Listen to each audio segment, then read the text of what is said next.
তাদেরকে একটু কানে কানে জিজ্ঞেস করবেন জগন্নাথের প্রতি এত অবহেলা কেন। না না, কোনো আশ্বাস নেই, কোনো আশ্বাস নেই। আর কত আশ্বাস করব?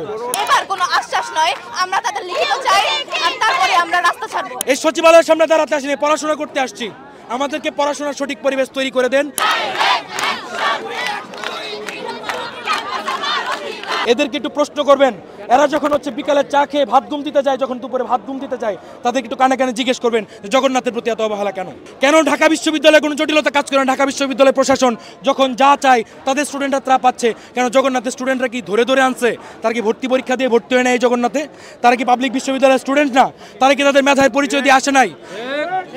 24 জুলাই আন্দোলনে যদি ঢাকা বিশ্ববিদ্যালয়ের অবদান 50% থেকে থাকে, এই ঢাকার মধ্যে দুই পাবলিক ইউনিভার্সিটির মধ্যে জগন্নাথের অবদান 50-এরও বেশি। আমরা এর আগে অনেকবার আন্দোলনে নেমেছি, ইভেন আমাদের একটি হলের জন্য আমাদেরকে বারবার আন্দোলনে নামতে হয়েছে।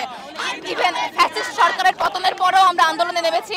আমাদেরকে আশ্বাস দেওয়া হয়েছে যে আর্মি এসে আমাদের সেকেন্ড ক্যাম্পাসের দায়িত্ব নেবে, কিন্তু আদতে সেটা হয় নাই। এবার কোনো আশ্বাস নয়, আমরা তাদের লিখিত চাই, আর তারপরে আমরা রাস্তা ছাড়বো। গতকাল থেকে আমরা অনশন শুরু করেছি, যতক্ষণ পর্যন্ত আমাদের এই দাবি আদায় না করবে এই আমাদের বিশ্ববিদ্যালয় প্রশাসন বলেন বা এই সরকার বলেন, ততক্ষণ পর্যন্ত আমাদের আন্দোলন চলবে। না না, কোনো আশ্বাস নেই, কোনো আশ্বাস নেই। আর কত আশ্বাস করব? এই স্টুডেন্ট যারা 2 দিন ধরে না খেয়ে এখানে আছে, তাদের হাতে স্যালাইন, এই যে ছেলেগুলো মেয়েগুলো এখানে কষ্ট করছে, তাদের দিকে কি আসলে আপনাদের মায়া হয় না? নাকি সবকিছু ঢাকা বিশ্ববিদ্যালয় হলে সবকিছু বাংলাদেশ পুরো ঠিক?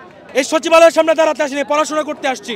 আমাদেরকে পড়াশোনার সঠিক পরিবেশ তৈরি করে দেন, নয়তো এই সরকারকে ফালাই দিতে আমাদের 2 মিনিট সময় লাগবে না। আমাদের যে আবাসন সমস্যা, সেটা আগামী 7 কার্য দিবসের মধ্যে আবাসন যে সমস্যা সেটার সমাধান করতে হবে। না হলে আপনার 25-26 যে অর্থবছর, সেই অর্থবছরের মধ্যে 70% শিক্ষার্থীকে আপনার আবাসন ভাতা দিতে হবে। গতকালকে আমাদের অনেক ভাইরা অসুস্থ হয়েছে, আজকেও অসুস্থ হয়েছে, সারা রাত সবাই হসপিটালে ছিল। হসপিটাল থেকে স্যালাইনরত অবস্থায় সবাইকে আবার অনশনে নেওয়া হয়েছে। আমাদের যে দ্বিতীয় ক্যাম্পাস কেরানীগঞ্জে, যেটা আমাদের জন্য জমি বরাদ্দ করা হয়েছে, এই ক্যাম্পাসের কাজ অতি দ্রুত সেনাবাহিনীর কাছে হস্তান্তর করতে হবে।